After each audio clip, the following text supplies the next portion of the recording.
Padre nuestro que estás en el cielo, santificado sea tu nombre, Señor. Te damos gracias por este día, Padre, por la oportunidad que nos das de reunirnos para estudiar un poco más de tu palabra, Señor. Pedimos que nos acompañes en esta tarde, Padre, nos bendigas, nos des inteligencia y sabiduría, Señor, para poder entender tu palabra y ponerla en práctica en nuestro día a día, Señor. Que intercede siempre por nosotros, Padre, y queremos dejar en tus manos. Todo esto lo pedimos en el nombre del Señor Jesucristo. Amén. Amén. Ok, entonces estuvimos viendo el capítulo 19, la última clase, vimos parte del capítulo 19 de Hechos de los Apóstoles. Después que Pablo entonces llega a Corintio, ¿verdad? Sucede lo que sucedió en Corintio, ya todo lo que vimos, que varios de los corintios se convierten, el principal de la sinagoga llamada Crispo, después ellos terminan saliendo, Pablo termina saliendo de Corintios porque estaban muchos judíos contra él, ¿verdad? Hasta lo llevaron al tribunal del procónsul para juzgarlo. Al final terminan golpeando a Sóstenes, que era el nuevo principal de la sinagoga, y Pablo termina yéndose de Corintios porque tenía que presentar o ir a la fiesta que se iba a dar en Jerusalén. Y dice que él se raspó la cabeza porque había hecho voto. Y de ahí llegó a Éfeso, después bajó en la sinagoga, discutió en la sinagoga con los judíos, después los judíos le dijeron que se quedara, pero él dijo que no se iba a quedar en Éfeso, ¿verdad? Porque él tenía que ir a Jerusalén. Entonces despidió de ellos, después pues, fue hasta Jerusalén, allá cumplió con la fiesta que él tenía que haber cumplido, con la cual él iba a ir. Después de eso, entonces él regresa a Antioquía de Siria, y allí después de unos días, él vuelve otra vez a recorrer las regiones superiores. Vuelve otra vez a hacer un repaso de las regiones que él había visitado y visita nuevas regiones. Y termina llegando a Éfeso nuevamente. Él termina llegando a Éfeso y es lo que vimos en el capítulo 19. Entonces, finalizando el capítulo 18, vemos que Pablo cuando llega a Éfeso, él se trae a una pareja, a un matrimonio, que fueron las que lo recibieron a él cuando llegó a Corinto, que fue Priscila y Aquila, que Aquila era del mismo oficio de Pablo, era un judío que había venido de Roma, exiliado de Roma, porque el emperador Claudio había hecho un decreto del año 49 al 50, donde todos los judíos tenían que salir de Roma, y entre ellos fue Aquila, junto con su esposa Priscila, tuvieron que salir de Roma, y se vinieron a Corinto a vivir, y ahí trabajaban haciendo carpas, y Pablo, como era del mismo oficio, se quedó con ellos, y imagino que después Pablo mismo le predica a Aquila y a Priscila, y son los primeros que se convierten allá en Corinto. Y después estaban con Pablo y fue de los que lo acompañaron a él cuando él salió de Corinto y fue a Éfeso. Pablo se va a Jerusalén, Priscila y Aquila se quedan en Éfeso y se consigue un hombre, un judío, ¿verdad? Dice que era natural de Alejandría, que se llamaba Apolos, que era, ¿cómo era él en la palabra? Elocuente, instruido en el camino del Señor, dice ahí. Pero era discípulo de quién? ¿De quién o por quién había sido instruido Apolos? Dice que él solamente conocía el bautismo de Juan. O sea, que él había sido instruido en los caminos que Juan había instruido. O sea, en el camino de Juan el Bautista, sobre los mensajes y las instrucciones que había dado Juan el Bautista. Por tanto, Priscila y Aquila, cuando ven que él es elocuente, está discutiendo con los judíos, ellos lo llaman, lo sacan de ahí, lo llevan con ellos y le exponen más claramente cuál es el camino de Dios. O sea, le predican el evangelio. Y ahí es cuando Pablo, este hombre llamado Apolos se convierte también y termina yéndose, ¿a dónde? A Corintio. Termina yendo a Acaya, ¿verdad? A Corintio. Y entonces él después que se convierte, con unas cartas de recomendación que le dan los hermanos, él llega a Corintio y en Corintio es de gran bendición para los hermanos ya de Corintio, porque defendía, discutía en la sinagoga sobre el camino, sobre lo que era el evangelio, sobre lo que era el reino de Dios con los judíos que estaban en Corinto. Entonces vamos a leer nuevamente, vamos a repasar el capítulo 19 de Hechos, ya lo habíamos visto una parte la semana pasada, pero vamos a repasar un poquito más algo que es importante que se sepa acá en este capítulo 19, en los primeros versículos. Vamos a leer del versículo 1 hasta el versículo 3. Leo. Capítulo 19, versículo 1 al 3. Leo. Aconteció que, entre tanto que Apolos estaba en Corintio, Pablo, después de recorrer las regiones superiores, vino a Éfeso. Leyendo a ciertos discípulos, les dijo: ¿recibisteis el Espíritu Santo cuando creísteis? Y ellos dijeron, ni siquiera ni siquiera hemos oído si hay Espíritu Santo. Entonces dijo, ¿en qué pues fuisteis bautizados? Ellos dijeron, en el bautismo de Juan.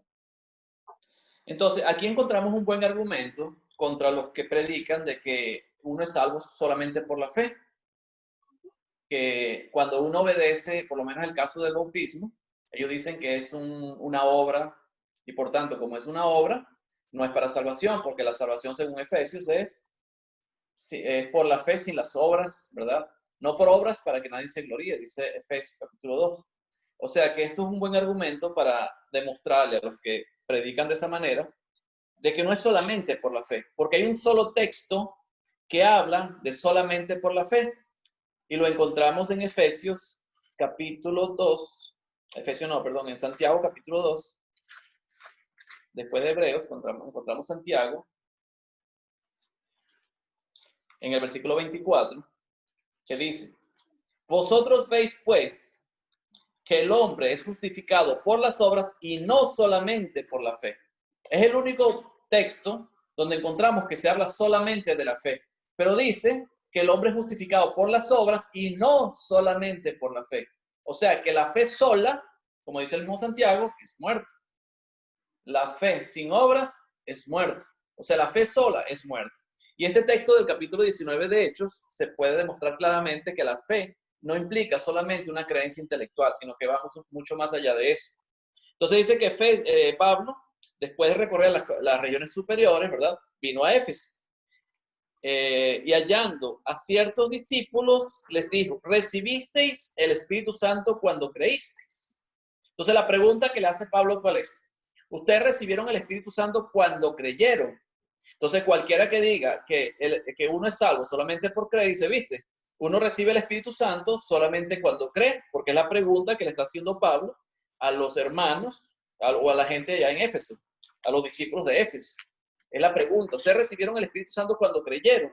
¿Y cuál fue la respuesta de ellos?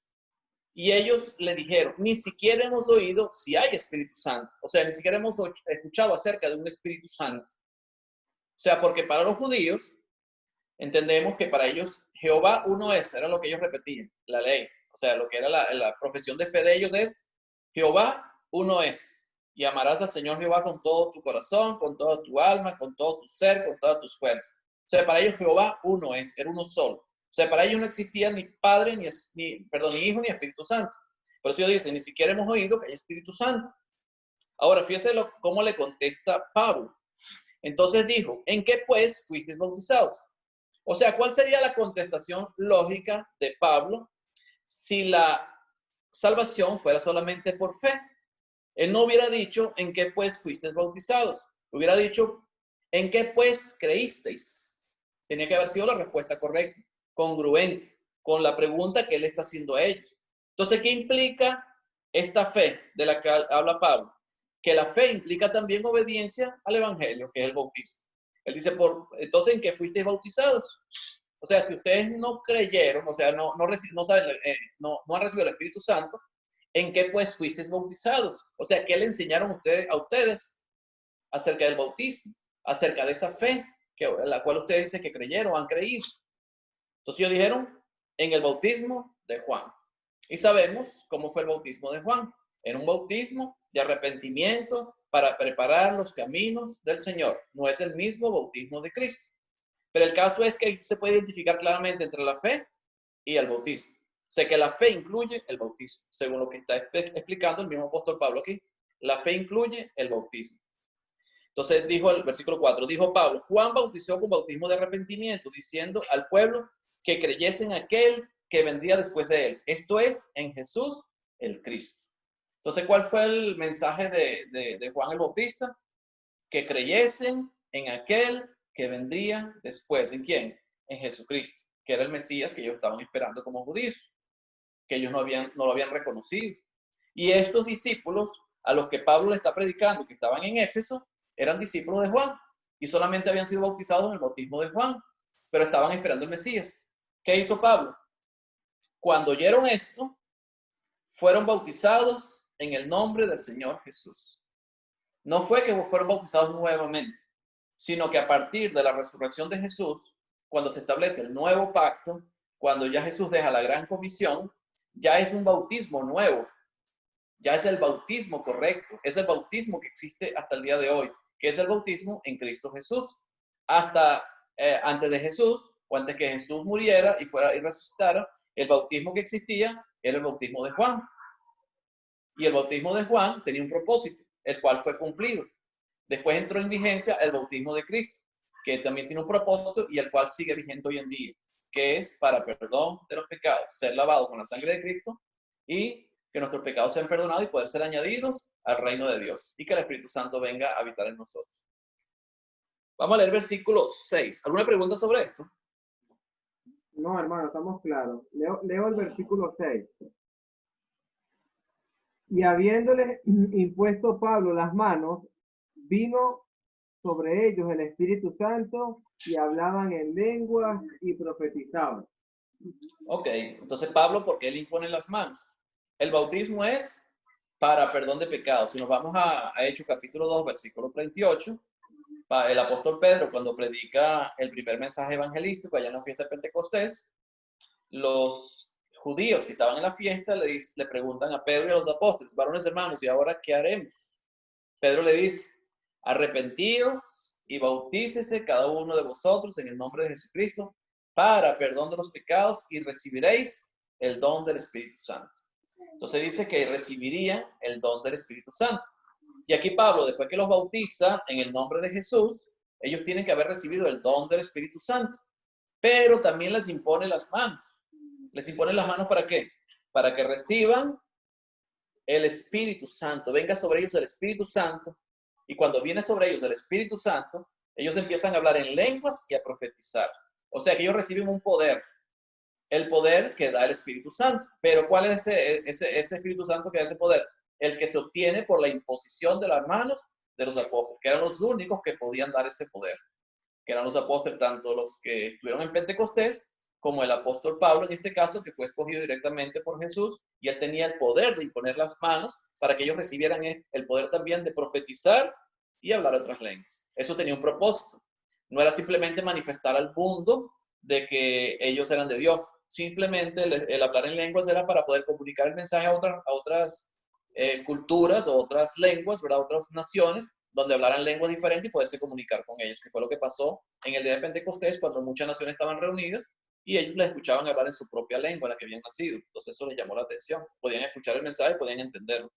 Y las lenguas se hicieron para eso, para poder comunicar un mensaje en un idioma que pudiera ser entendible.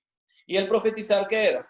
Poder tener la revelación de Dios y poder enseñar la voluntad de Dios correctamente, sin equivocarse. No era como el caso de Apolos. Apolos estaba enseñando en la sinagoga y discutía, era elocuente, pero no estaba enseñando la voluntad de Dios porque él no conocía el evangelio de Cristo, no conocía el reino de Dios todavía. Entonces tuvo que venir Priscila y Aquila, llamarlos, traerlo aparte, comunicarle el mensaje, enseñarle con el mensaje, ¿verdad? Para que pudiera enseñar el mensaje correcto. Y él también tuvo que bautizarse, aunque la Biblia no lo dice, pero él también tuvo que bautizarse en el bautismo de Cristo para ser parte de la iglesia, porque hasta ahí él lo único que conocía era el bautismo de Juan. O sea, que obligatoriamente tenía que haberse bautizado.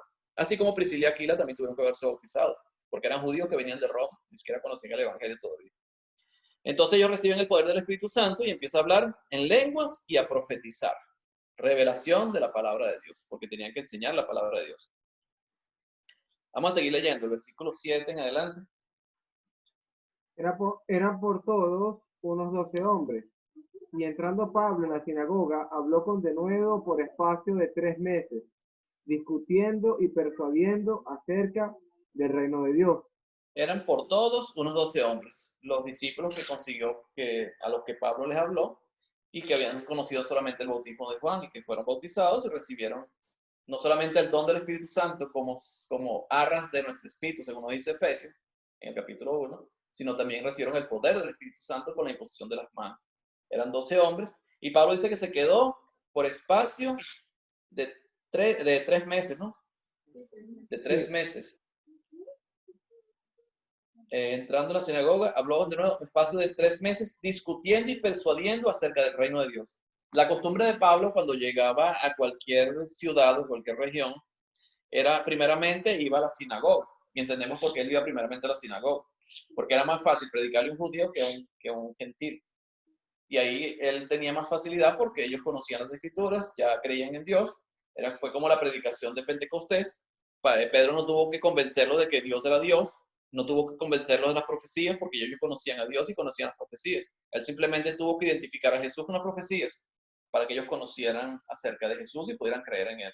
Y en este caso, Pablo entraba en la sinagoga precisamente por eso, para hablarles acerca del Dios que ellos ya creían y que el Mesías que ya había venido al mundo y que podían identificarlo por las señales y los prodigios que había hecho Jesús en el mundo y que ellos sabían que era verdad por medio de las profecías escritas acerca de él, de los profetas de la antigüedad. El 9. Pero endureciéndose algunos y no creyendo, maldiciendo el camino delante de la multitud, se apartó Pablo de ellos y separó a los discípulos, discutiendo cada día en la escuela de uno llamado Tiranno. Fíjense que él tuvo 3 meses predicando en la sinagoga y ellos predicaban normalmente cada sábado. O sea, cada sábado, que eran los días que se reunían en las sinagogas para leer las escrituras. Me imagino que eran los días que Pablo también se reunía para predicar, porque era la costumbre que Pablo tenía. Pero eso dice después de 3 meses, endureciéndose algunos, o sea, algunos simplemente no quisieron creer. O sea, porque lo que Pablo les decía, lo que Pablo les enseñaba, eran demostrables, era palpable, ellos lo sabían, ellos sabían que lo que Pablo estaba enseñando era correcto. Pero se endurecieron, no quisieron creer. Entonces, ¿qué hizo Pablo? Apartó a los creyentes, o sea, separó a los discípulos, se alejó de ellos, separó a los discípulos y se fue ¿a dónde? A una escuela de uno llamado Tiranno, que aparentemente es una escuela teológica. Ahora, no tenemos mucha información de quién era este Tiranno. No sabemos mucho, pero sabemos que él estuvo cuánto tiempo allá discutiendo en la escuela de Tiranno. 2 años. No teníamos nombre. 2 años, Tiranno. No sabemos si era judío o era gentil. Pero el caso es que era una escuela donde Pablo aprovechó y estuvo 2 años enseñando la palabra de Dios en Éfeso, ¿verdad? En esa escuela. O sea, aprovechó el sitio. Imagino que Tirano le facilitó la escuela, le facilitó el ambiente para que Pablo pudiera predicar ahí. Y él se llevó a los discípulos para allá. Ya ellos ya no tenían que ir al templo, ahora se reunían era con Pablo y ahí les predicaba, les enseñaba. El versículo 10. Así continuó por espacio de 2 años, de manera que todos los que habitaban en Asia, judíos y griegos, oyeron la palabra del Señor Jesús. Entonces estuvo 2 años. ¿Cuántas personas que estaban en Asia o allá en Éfeso escucharon la palabra de Dios? Dice todos los que habitan ahí, todos. Todos, o sea, todos tuvieron la oportunidad de escuchar la palabra de Dios. Porque Pablo estuvo 2 años allá. ¿Por qué Pablo se queda 2 años en Éfeso? Porque era una ciudad importante. Las ciudades costeras eran muy importantes, porque, sobre todo algunas ciudades que tenían mucho mercado, que hacían mucho lo que era mercadeaban mucho por las costas que tenían, porque antes los mercados, las cosas se llevaban por barco. Las importaciones, las exportaciones se hacían por barco, porque no habían aviones ni habían carreteras. Todo se hacía por barco. Entonces, cuando la ciudad era costera, había ciudades muy importantes, las costas, donde habían puertos muy importantes, y Éfeso era una de ellas. Entonces, era una ciudad muy importante, ¿verdad? Había mucha gente ahí, era una multitud de personas que habitaban en Éfeso. Por tanto, Pablo se queda 2 años a ellos, pero Dios permite que todos escuchen la palabra de Dios, tanto judíos y griegos. Todos los judíos y los griegos, tanto gentiles como judíos, escucharon la palabra de Dios. Dice, y hacía Dios milagros extraordinarios por mano de Pablo. ¿Quién hacía los milagros? Dios. Pablo. Pero Dios hacía los milagros por mano de Pablo. O sea, que fíjate que Lucas, cuando escribe, él resalta que Dios es el que hace los milagros, pero por manos de Pablo. ¿Por qué? Porque Pablo había recibido también el Espíritu Santo, ¿verdad? Tenía el poder del Espíritu Santo. Por tanto, él podía hacer señales y prodigios. Él, cuando le habla a los hermanos de Corintios, en el capítulo 14, en 1 Corintios 14, él dice, yo hablo más lenguas que todos ustedes, pero yo prefiero decir una palabra que se entienda que 1000 palabras que nadie entiende, porque entonces quedamos sin sin edificación. Y explicándole a ellos que las lenguas no simplemente era para demostrar que yo tenía el poder del Espíritu Santo, sino las lenguas tenían un propósito que era profetizar, o sea, que la gente entendiera el mensaje que se estaba dando. Entonces Pablo mismo, él reconoce que él hablaba lenguas más que ellos, pero no las usaba porque, pues, simplemente para demostrar que tenía un poder, sino la lengua tenía un propósito que era enseñar la palabra de Dios. O sea, de nada hace la persona como balbucear ciertas cosas, como hacen hoy muchos evangélicos, que balbucean ciertas cosas y que nadie entiende. Cuando la misma revelación de Dios allí en Corintios y en Romanos, ¿verdad? Capítulo 12, capítulo 12 de Romanos, capítulo 12 de Corintios también, habla de que si tú tienes lengua, también tiene que haber interpretación de lenguas. Porque si no hay interpretación de lengua, entonces de nada sirve que tú hables en lengua, porque nadie te va a entender. O sea, tiene que haber alguien que interprete lengua siempre. Entonces Pablo hablaba lenguas. Y Dios es el que hacía los milagros por manos de Pablo. O sea, Lucas resalta que era Dios el que hacía los milagros por las manos de Pablo. No era Pablo, era Dios por medio de Pablo. De tal manera que aún se llevaban a los enfermos los paños o delantales de su cuerpo, y las enfermedades se iban de ellos, y los espíritus malos salían. Fíjate lo que hacía Pablo. No necesariamente los enfermos tenían que estar presentes ahí o con Pablo, sino que la gente llevaba los paños, las ropas de los enfermos. Decían, mire, esta es la ropa del que está enfermo allá en la casa. De repente estaban con una enfermedad que no podían moverse en la casa. Y Pablo no necesitaba ir hasta allá, sino que solamente con que le trajeran las ropas, ya ellos quedaban sanos. Pablo, por medio de Pablo, por medio de Dios haciendo el milagro por medio de Pablo, la gente quedaba sana. Y no solamente sanaba enfermedades, sino que también espíritus malos salían. Habían espíritus malos que estaban habitando ciertas personas y los espíritus malos salían solamente por traer las ropas de esas personas a Pablo.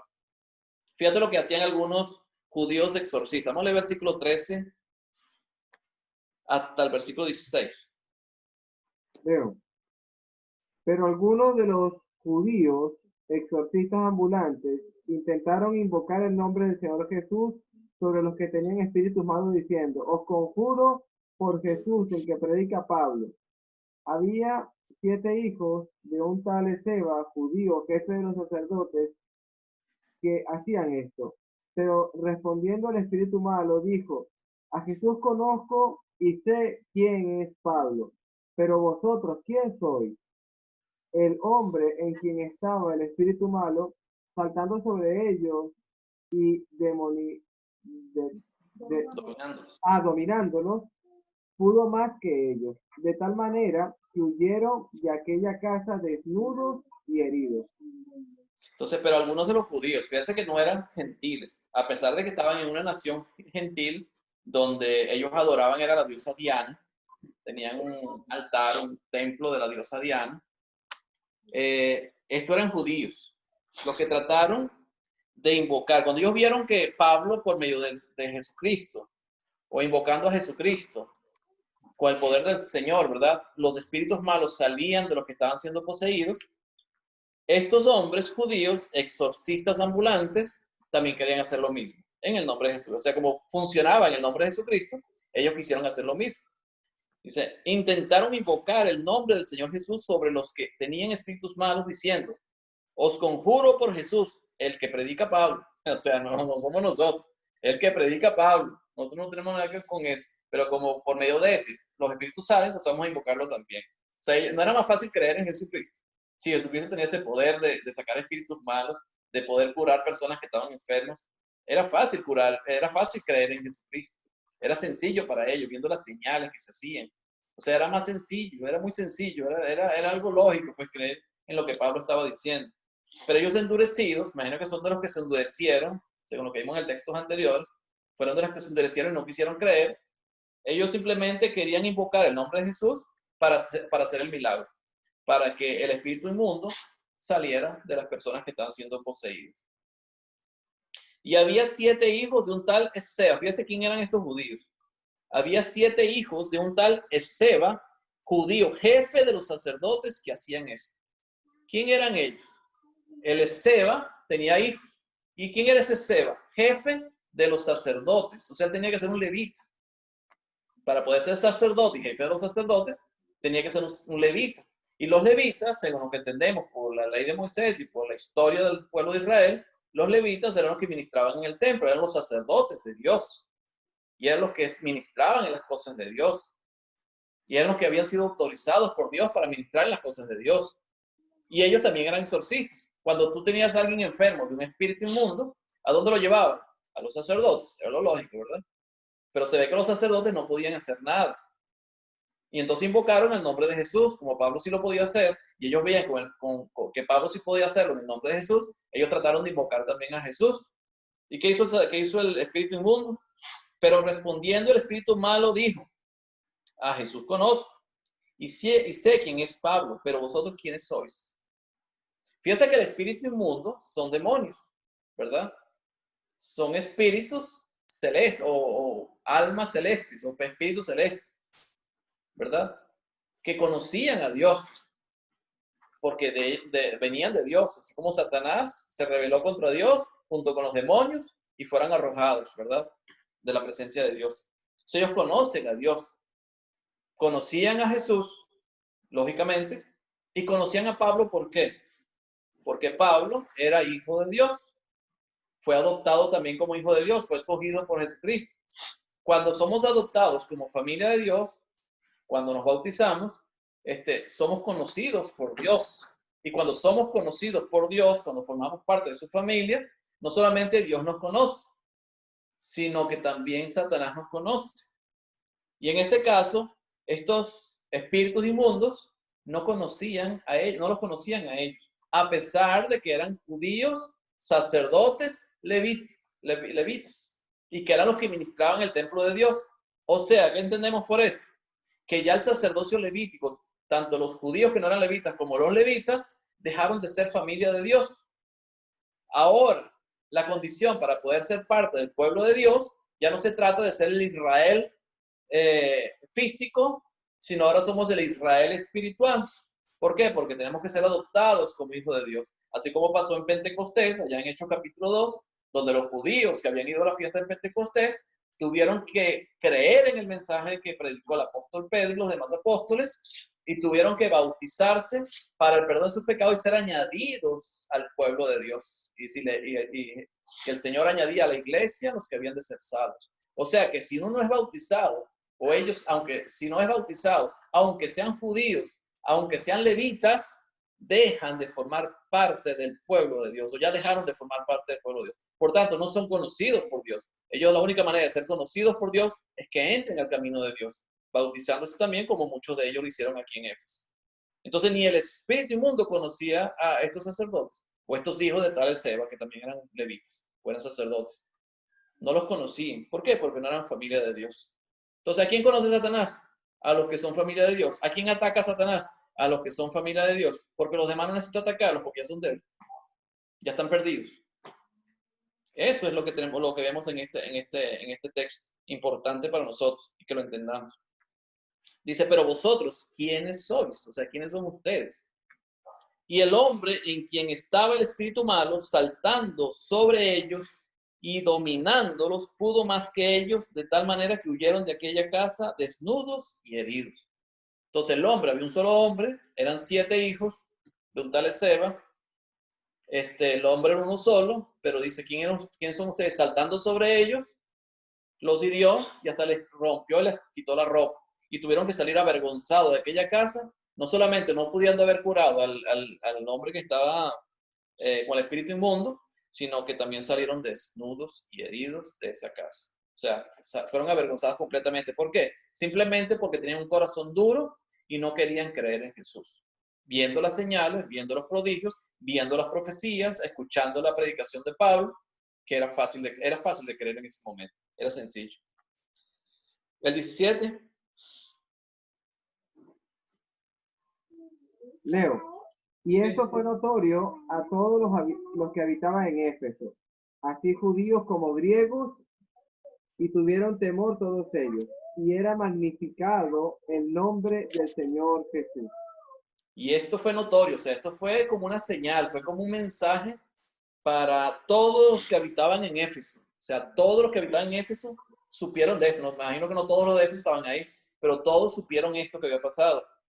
así judíos como griegos, o sea, tanto judíos como griegos, y tuvieron temor todos ellos, se les causó temor, viendo el poder de Pablo y la falta de poder que tenían los judíos en ese momento para poder expulsar un espíritu inmundo. Y era magnificado el nombre del Señor Jesús. El nombre del Señor Jesús era magnificado. ¿Por quiénes? Por los que tenían temor. Dice, y muchos, veamos el versículo 18 hasta el 22. Y muchos de los que habían creído venían confesando y dando cuenta de sus hechos. Asimismo, muchos de los que habían practicado la magia trajeron los libros y los quemaron delante de todos. Y hecha la cuenta de su precio, hallaron que eran 50,000 piezas de plata. Así crecía y prevalecía poderosamente la palabra del Señor. Pasadas estas cosas, Pablo se propuso en espíritu ir a Jerusalén, después de recorrer Macedonia y Acaya, diciendo, después que haya estado allí, me será necesario ver también a Roma. Y enviando a Macedonia a dos de los que le ayudaban, Timoteo y Erasto, él se quedó por algún tiempo en Asia. Entonces, y muchos de los que habían creído venían confesando y dando cuenta de sus hechos. ¿Quiénes eran estos que habían creído? Los que se habían convertido. Claro, los que se habían convertido al cristianismo. sí. ¿Verdad? Muchos de los que se habían convertido. Porque uno de los requisitos para ser cristiano es, primero, escuchar el mensaje. Segundo, creer el mensaje. Tercero, arrepentirse. Cuarto, confesar. ¿De qué confesamos nosotros? Porque estos venían confesando y dando cuenta de sus hechos. Pero ¿qué es lo que debemos confesar nosotros antes del bautismo? Como hizo el eunuco etíope cuando Felipe le predicó, allá en Hechos capítulo 8. Ajá. Tenemos que confesar la fe. Dice Marcos capítulo 16, versículos 15 y 16, cuando Jesucristo le da la gran comisión a los discípulos: vayan y prediquen el evangelio a toda criatura. El que creyere y fuere bautizado será salvo. Entonces, ¿qué se le predica a las personas para que crean? El evangelio. Entonces, ¿qué es lo que deben confesar que han creído las personas que creyeron? El evangelio. Entonces, yo tengo que confesar que yo creo que Jesucristo murió por mí, fue sepultado y resucitó al tercer día conforme a las escrituras. El eunuco, cuando le pregunta a Felipe, mira, aquí hay agua, ¿qué impide que yo sea bautizado? ¿Qué le dice Felipe? Si crees de todo corazón, bien puedes. Entonces, lo que impide que una persona no se bautice o no se pueda bautizar es la falta de fe. Entonces, por fe somos salvos. Tenemos que confesar esa fe. ¿La fe en qué? En lo que ha sido predicado a nosotros, que es el evangelio. Yo creo que Jesucristo es el Hijo de Dios, dijo el eunuco. Y enseguida fueron al agua y se bautizó el eunuco, ¿verdad? Y después se dice que siguió gozoso su camino. En este caso, en el versículo 16 dice, y muchos de los que habían creído venían confesando y dando cuenta de sus hechos. ¿Por qué venían confesando y dando cuenta de sus hechos? Porque ya son demostración del arrepentimiento, o sea, obras de arrepentimiento, donde tú vienes reconociendo lo que tú hiciste mal y quieres cambiar tu vida. Eso tiene que ver con obras de arrepentimiento. O sea, cuando tú empiezas a cambiar tu vida, vienes confesando lo que estabas haciendo mal, y no solamente confesaban lo que habían hecho mal, sino que también traían los libros de magia. O sea, ellos cuando se dieron cuenta de que lo que ellos estaban haciendo mal, después que les predica el evangelio, porque ellos creen, dicen, mira, todo esto lo estábamos haciendo mal, hacíamos las cosas erradas, estamos en contra de lo que Dios enseñaba. Entonces ellos confesaban, mira, estábamos equivocados, no queremos seguir con esto. Entonces traían los libros de magia, donde ellos hacían magia, donde hacían otras cosas, y dice que los quemaron. Y echa la cuenta de todo lo que ellos habían quemado, eran como 50,000 piezas de plata, o sea, era mucho dinero en libros que ellos habían quemado. Entonces es donde vemos que ellos realmente entendieron de que el valor de lo que ellos habían creído era tan grande que lo que ellos estaban quemando era insignificante. O sea, no tenía ningún valor para ellos. Como Pablo, es como la parábola de el tesoro escondido que dejó Jesucristo. Que un hombre va por Va por un camino, consigue un tesoro escondido, lo desentierra, cuando ve que es un tesoro, lo vuelve a enterrar, va y vende todo lo que tiene y compra aquella tierra, porque tiene un terreno, un tesoro escondido. Así es el reino de Dios. Estos efesios, ¿verdad? Habían reconocido la importancia del reino de Dios, lo más grande que era el reino de Dios, que ellos querían deshacerse de todo lo que pudiera separarlos a ellos de ese reino. Para ellos lo más importante era el reino de Dios, no importa el valor que tuvieran esos libros, porque la cuenta que sacaron de lo que ellos habían quemado era mucho dinero. Dice, así crecía y prevalecía poderosamente la palabra del Señor. O sea, la palabra del Señor prevalecía y crecía. Pasadas estas cosas, Pablo se propuso en espíritu ir a Jerusalén, después de recorrer Macedonia y Acaya, diciendo, después que haya estado allí, me será necesario ver también a Roma. O sea, Pablo ya tenía la visión. Ya Dios le había dicho a Pablo que él tenía que irse para Roma. Claro, él fue a Roma porque lo llevaron, pero era necesario que él fuera a Roma. O sea, el destino de Pablo era Roma. Y sabemos que después que lo capturan, cuando él vuelve a Jerusalén, sabemos que lo meten preso y ahí es cuando él apela al César y es cuando lo llevan a Roma para que sea juzgado por el César allá en Roma. Pero ya él sabía que iba para Roma. O sea, él en espíritu, él decía, yo tengo que ir a Roma. Es necesario que yo vaya a Roma, porque él tenía que predicar en Roma también. Y él fue a Roma al final y allí fue donde termina muriendo Pablo. Y enviando a Macedonia a 2 de los que le ayudaban, ¿a dónde los envió? A Macedonia. ¿Dónde queda Macedonia? Allá arriba donde está Tesalónica, Berea y Filipos. O sea, lo que es la iglesia de Filipos, las iglesias de Tesalónica y los bereanos. Esa era la parte de lo que era Macedonia. Pero él no va a Macedonia, sino que él envía a 2 de sus discípulos, que lo ayudaban, a Timoteo y a Erasto. Y él se quedó por algún tiempo en Asia.